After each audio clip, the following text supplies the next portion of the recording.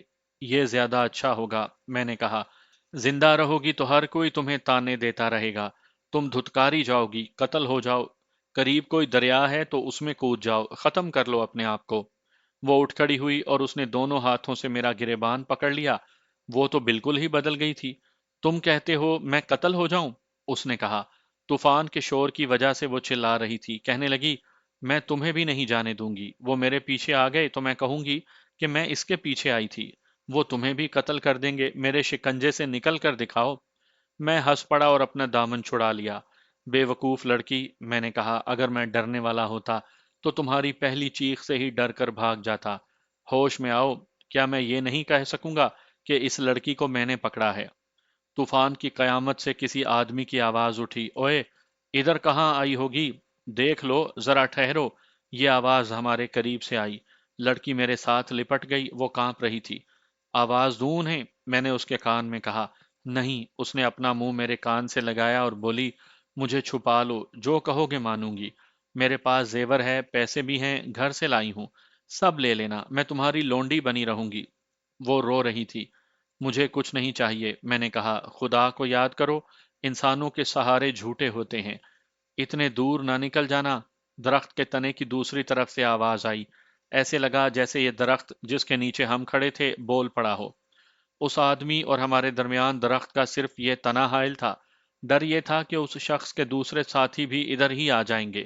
ہمارا پکڑا جانا کوئی مشکل نہیں رہا تھا۔ لڑکی اس طرح میرے ساتھ چپک گئی تھی جیسے میرے وجود میں سما جانے کی کوشش کر رہی ہو۔ مشکل یہ تھی کہ میں اس آدمی کے قدموں کی آواز نہیں سن سکتا تھا۔ پتہ نہیں چل سکتا تھا کہ وہ چل پڑا ہے یا وہیں کھڑا ہے، اور اگر چل پڑا ہے تو کس طرف چلا ہے۔ میرے دماغ میں ایک ترکیب آ گئی۔ اس علاقے میں بھیڑیے ہوا کرتے تھے، کہتے تھے کہ کبھی کبھی دھاری دار شیر بھی نظر آتا ہے۔ اس آدمی نے اپنے ساتھیوں کو پھر پکارا۔ میں بھیڑیے کی طرح غرایا، پھر بھونکا۔ میں بھیڑیے کی آواز سے واقف تھا۔ اس شخص کے منہ سے عجیب سی آواز نکلی۔ ایسی آوازیں خوف یا اچانک صدمے سے بے اختیار منہ سے نکلا کرتی ہیں۔ مجھے اس کے دوڑنے کی آہٹ سنائی دی۔ آپ نے کتے کو دیکھا ہوگا، کبھی کبھی کتا آسمان کی طرف منہ کر کے بڑی لمبی ہو جیسی آواز نکالا کرتا ہے۔ کہتے ہیں کتا رو رہا ہے۔ بھیڑیے رات کو اکٹھے ہوتے ہیں تو اسی طرح منہ اوپر کر کے آوازیں نکالتے اور چیختے ہیں۔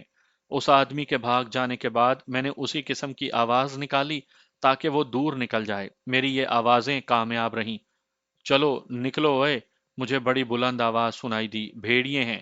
میں نے بہت وقت انتظار کیا، ان میں سے کسی کی آواز نہیں آئی۔ یہ جو یہاں تک پہنچ گیا تھا، یہ آواز سے میرا چچا معلوم ہوتا تھا۔ لڑکی نے کہا، یہ جو کوئی بھی تھے تمہیں ڈھونڈ رہے تھے۔ میں نے کہا، تم اس علاقے سے واقف ہوگی؟ کیا آگے کوئی ندی یا دریا ہے؟ دریا ہے، اس نے جواب دیا۔ معلوم نہیں، تم مجھے کس طرف لے جاؤ گے؟ دریا ایک طرف مڑ جاتا ہے۔